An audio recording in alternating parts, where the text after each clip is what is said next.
going on, guys? Welcome back to my YouTube channel. Today I'm going to be speaking to you about rodent damage, how to prevent it, and if it does affect you in any way, affect your car, then I'm going to be showing you how to A, repair it, and B, prevent it from coming back. Don't forget to subscribe and hit the notification bell if you guys like the content that I am providing you.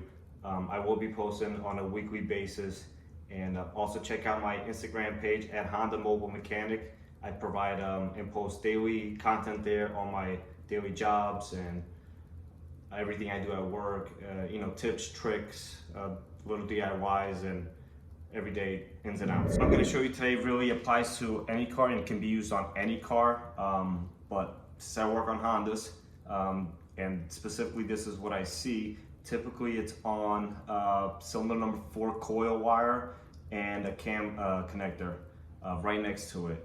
So like I said, in the last couple weeks, I've seen it on probably about 10 cars or so already. So we're right in the beginning of the season.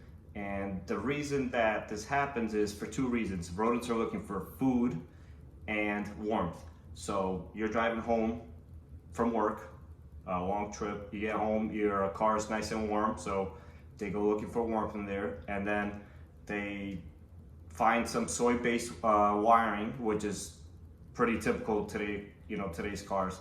So you have perfect match for them. And for whatever reason, this is the cars they generally go to. I'm not sure why, but I guess just has the perfect path, or whatever the case may be. But like I said, 2016 and newer Civics, 2018 and newer Accords, and 2017 and newer CRVs. If you guys start your car in the morning and you have a check engine lights running rough, or a long crank or misfiring, then most likely you've been a victim of this. So I have a couple things here.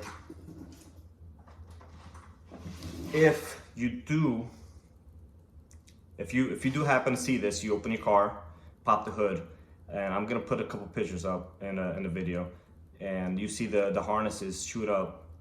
Most likely it'll be one of these connectors right here. Black 3-pin connector. So, and I'm gonna show you how to service this. It's pretty easily, if you have a pick and some, pretty basic tools. So we have a very flat screwdriver or a pick, either one will work. Typically, they'll either eat one or all three of the wires. If you're lucky, they'll leave you something to work with. If not, then you're gonna have to find yourself another connector. I have them at work from doing, multiple harnesses all the time. So I get these pretty easily. Worst case scenario for you, instead of buying a whole harness, if you want to try to do this yourself, go to a junkyard, cut off a connector, make sure it's pretty long. I would say, at least 6 inches of wire, so you have space to work with. And then once you acquire this and everything, I'm going to show you how to service it. So like I said, most of the times they leave under half an inch or so. So at that point, you can't really repair that. So you got to take the wire out of the connector.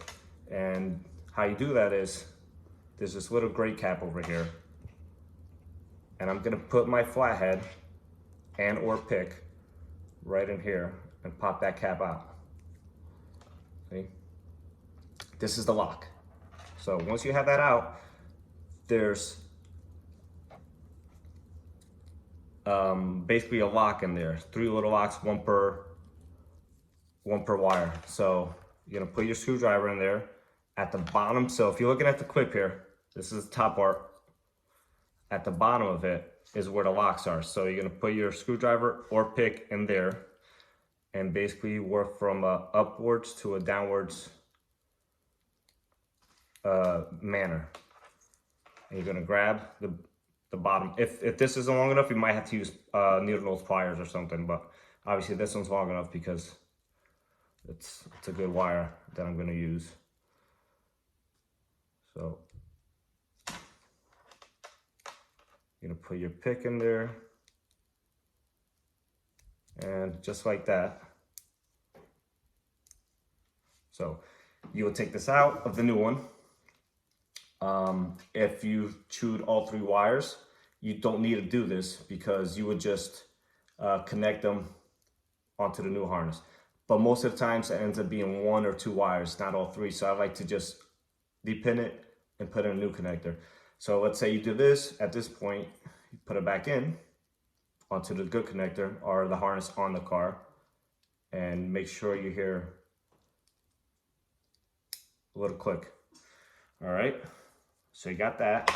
And you're gonna get your strippers and crimpers. You're gonna cut it to length. Let's just say this is the length right here. Then you're gonna strip it. You wanna give it a nice strip,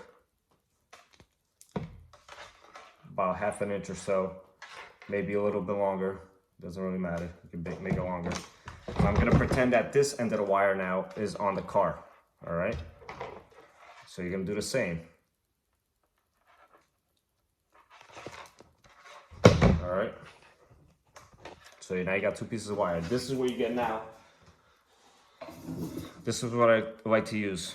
This is a connector, has a solder in the middle, and it's shrinkable. So once you melt the solder, it shrinks the whole tube, it's heat shrinked, and like that, no moisture gets in there. So what I like to do is put the wire through.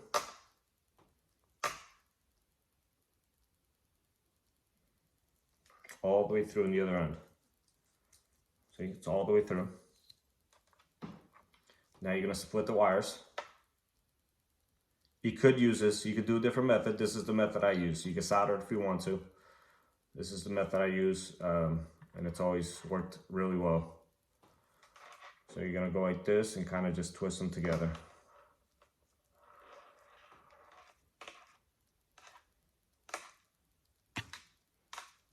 A nice twist. All right, slide it back in there. And now you're gonna put the connection right in the middle of the solder, as best as possible. All right, so see if I get this focus here. All right, now you could either use a lighter, or I actually use candle lighter because it gives me a lot more reach, and I typically tend not to burn my fingers as much. So I'm gonna light it just like that, slowly. Don't keep it in one spot for too long.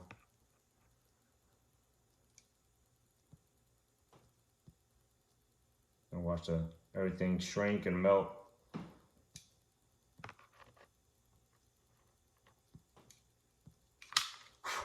There you go. You see the solder melted? And this is as good as it gets. Now at this point, you're gonna get Honda anti-rodent tape. I'll provide the part number in the description, but the 40019-2317. And you can buy this at any dealer. So I have an open roll here. This is what I like to do. Also, after you do that, don't forget to put the lock in. That's what I like to do. I like to start right at the connector. And the reason is, like I said, they usually chew right as close to the connector as possible. So if you start this way, and this is just Honda's electrical tape, anti-rodent tape, that has basically chili pepper flavor to it, and they don't really like that. So like this, you cover the whole harness in this.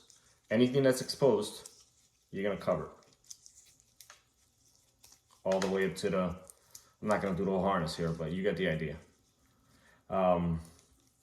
Typically where they chew this on these cars, or just pretend that I covered it all the way up to the plastic where they can't chew anymore. So like this, they really have no way of chewing it. So I've done this probably 100 times, and I've seen it where they came back and chewed a tiny bit of it and then left it alone.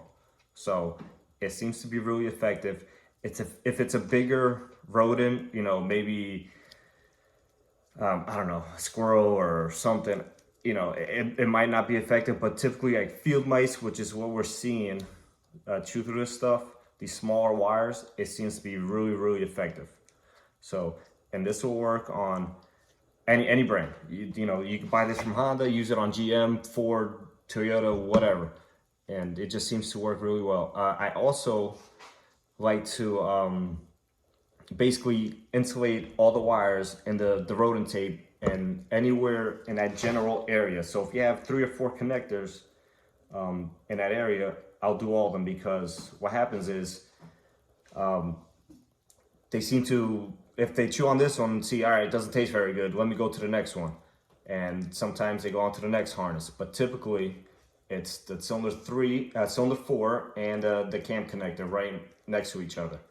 And like I said, I've done this many, many times, probably over 100 times over the last couple of years, and it works 99% of the times. I've only had one time where they came back and chewed it. Now, if you don't wrap it in this rodent tape, they usually come back within a couple days or a couple weeks. And I had one customer that he didn't want the tape, and sure enough, we ended up doing the job 3 times until he said, all right, well, you know, at that point, I'm not sure, but why he wouldn't just do it from the beginning. But anyways, and that's, you know, that's basically it. So like I said, here's the part number again.